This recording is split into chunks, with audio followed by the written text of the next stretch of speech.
Good evening, sporting fans. The action continues to heat up in the preliminary round of the GCIC Intersector Football Tournament into its first year.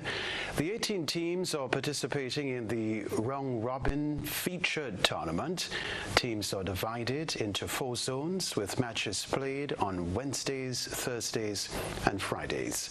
Independence agencies got the better of Cariboury 2-1 last evening. The victory was the second in as many matches. Michael Garnes hit his second brace in the tournament to move top of Zone A. Rick Charles scored the lone goal for Cariboury. Another 2 matches are done on the cards tomorrow. S2 Ballers will come up against Grenada Seamen and Waterfront Workers Union from 5 p.m. while the late game will feature Koyaba and Hubbards. 20 schools are participating in this year's version of the Ministry of Sports D's Sport Shop Inter-Secondary School Netball Tournament. Here's what we can tell you. The competition got off to a start at the Tanti Netball Complex today with a double header. In preparation for this year's competition, coaches, umpires and team captains were involved in a technical workshop. The purpose was to update them on existing and new rules and regulations for the tournament.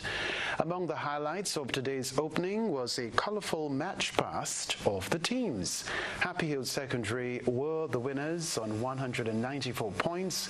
Anglican High captured second with 188 points, while St. David's Catholic Secondary rounded up the top 3 on 183 points. Karishma Ramarak's 4-wicket haul and Hayley Matthews' quickfire 34 helped West Indies coast to an important 8-wicket victory against Bangladesh in Sharjah. Having chased down the target of 104 in 12.5 overs, West Indies, with their second win in 3 matches, moved to top of Group B. 3 teams from this group are now in contention for the 2 semi-final spots, with South Africa and England also on 4 points, and the latter have played only 2 matches.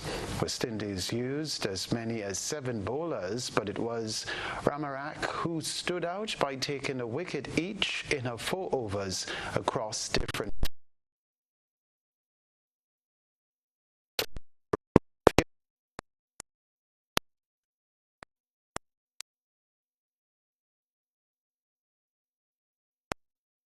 and 2 wins in 3 matches, with an excellent net run rate of 1.708.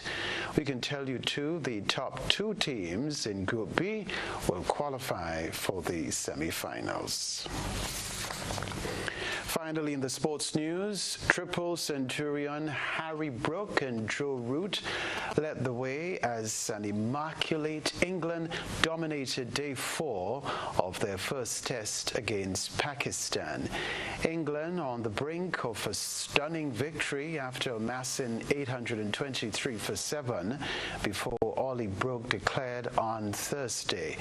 Root, who on Wednesday became England's all-time leading run scorer in Test cricket, put on a double century but was eventually pinned LBW by Salmon on 262, his new high score in the longest format.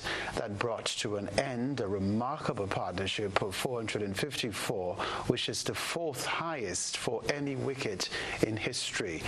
Brooks slammed his way to 317 before he was eventually dismissed by Ayub, as flurries from Jamie Smith 31 and Chris Wokes 17 not out helped England mount their 3rd high score in a single innings of Test cricket.